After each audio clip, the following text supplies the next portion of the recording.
a salvação, um dom de Deus. E acontecerá que todo aquele que invocar o nome do Senhor será salvo. Atos 22, ou seja, Atos 2, 21. A salvação é a maior dádiva que Deus deu ao homem, mesmo ele não sendo merecedor da tamanha graça. Vamos ler em Isaías 12 também.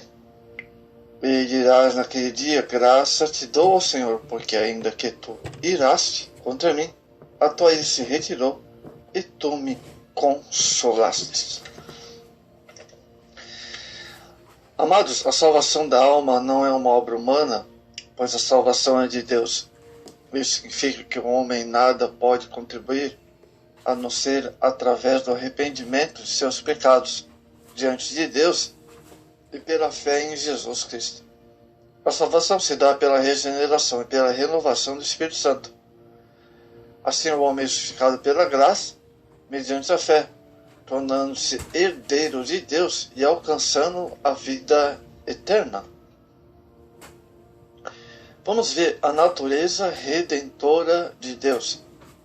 Se é difícil explicar, amados, o significado da salvação sem o Antigo Testamento. Salmo 39, 8. Quando descobrimos nas ações, Juízes 3, 9, e nas palavras divinas, a natureza redentora de Deus, através das palavras proféticas, as predições sobre aquele que estava para vir, demonstravam um plano divino para salvar e redimir o homem dos seus pecados. Isaías, o maior profeta da era do exílio, escreveu sem dúvida as páginas mais explícitas do Antigo Testamento sobre a salvação, dando a essa um sentido mais completo de suas perspectivas mais vastas. Ele descreveu a salvação como nacional e ao mesmo tempo universal, como imediata e como futura, de alcance coletivo individual. Veja Isaías, capítulo 40 e o capítulo 55. Primeira coisa sobre a natureza redentora de Deus. A natureza salvadora de Deus. A palavra de Deus nos mostra um Deus salvador e redentor. Veja 2 Samuel 22, 6. Ele sempre livrou o seu povo de todas as aflições. Salmo 18. E sabe que todas as pessoas precisam de um Salvador, pois o homem não pode salvar a si mesmo. Lucas 17, 33. Deus preparou um plano através de Jesus. João 12, 47. Para salvar o homem de sua vida pecaminosa. E tudo isso teve início no Éden. Gênesis 3, 15. Segunda coisa, a natureza santa de Deus.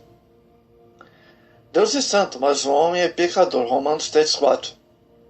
A santidade de Deus exigia uma ação contra o pecado. E isto foi demonstrado através do seu amor. Romanos 5, 8. Devido à sua natureza santa, Deus entregou seu Filho por nossos pecados. Romanos 4, 25.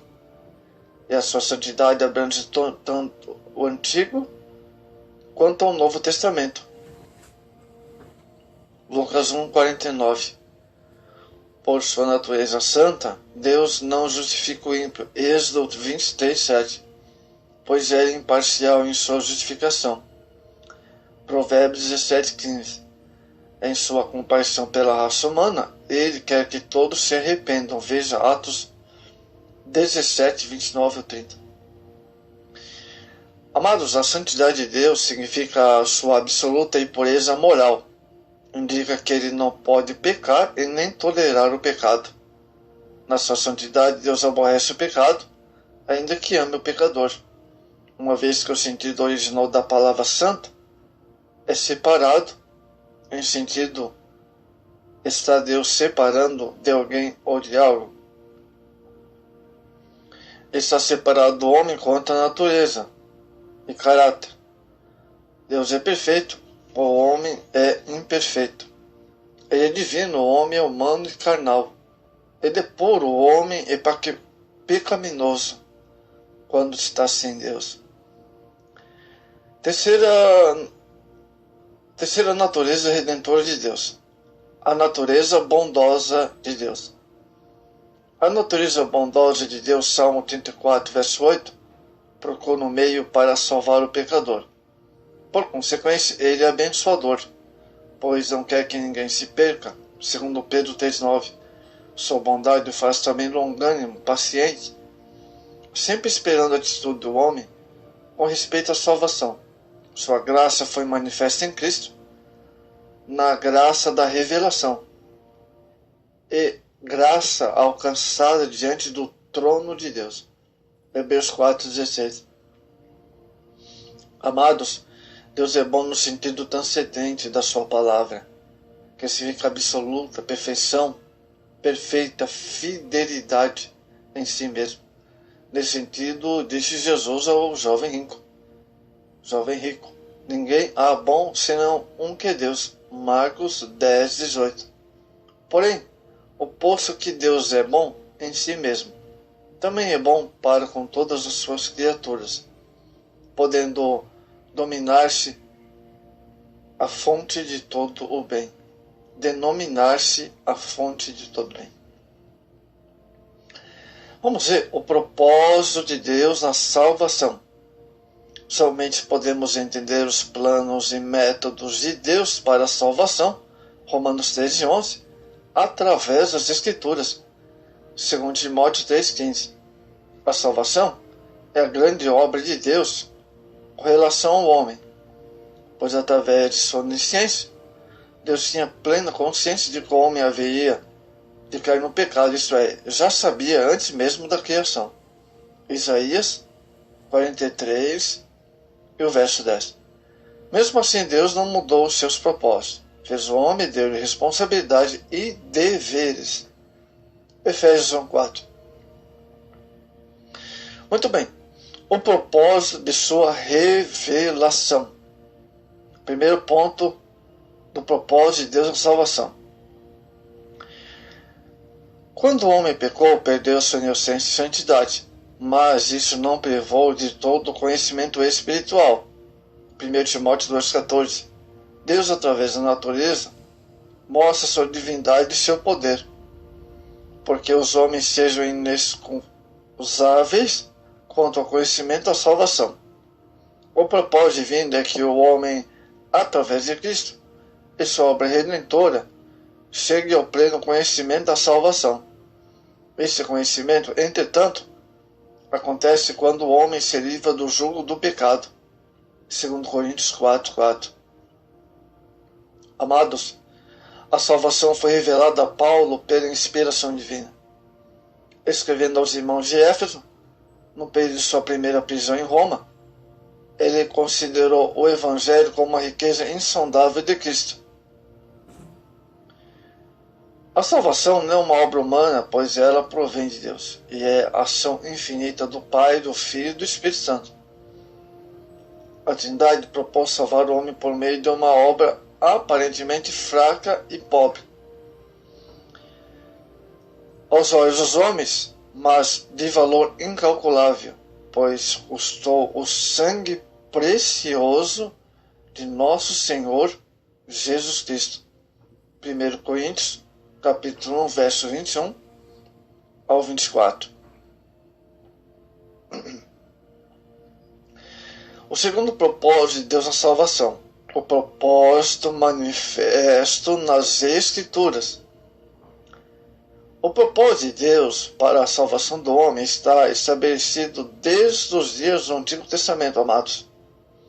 Através das Escrituras, o Senhor manifestou seu plano para a salvação da raça humana, ou da humanidade. Gênesis 7:1. Para alcançar o mundo do Antigo Testamento, o Senhor enviou, amados, os profetas, Jeremias 7:25. Para alcançar o mundo do Novo Testamento, ele enviou seu filho, Isaías 9:6. E em todo o Antigo Testamento, há inúmeras referências quanto à salvação de Deus para seu povo. Leia Isaías capítulo 12, Não se pode nem se deve pretender separar a Bíblia da operação salvadora do homem perdido. A Bíblia é a palavra de Deus que penetra até nos lugares mais profundos da natureza humana. Hebreus 4:12 e revela as palavras que salvam. Atos 11:14. Palavras que escapam à inteligência humana, mas que são pronunciadas pela inspiração do Espírito Santo. É a palavra que torna o homem sábio para a salvação. Terceira coisa sobre o propósito do que estamos falando. O propósito universal da salvação. A Bíblia é clara quando fala sobre a extensão da obra da salvação. Não será salvo todo o que crê. João 3,15. A salvação é vida somente produzida por Jesus. Veja João 6,33. E também uma promessa universal. Atos 2,21. Por isso, amados, entendemos que o sacrifício de Jesus foi de alcance universal. João 10:11. Jesus morreu por todos que reconheçam seu sacrifício e se seguem a ele. Romanos 5:18. Pois para Jesus não há distinção de pessoas ou de posição social, ou seja, não há acepção. Colossenses 3:11. Basta somente crer no Senhor, entregá-lo a Ele e se converter-se de seus maus caminhos. Marcos 16, verso 15 ao 16, amados.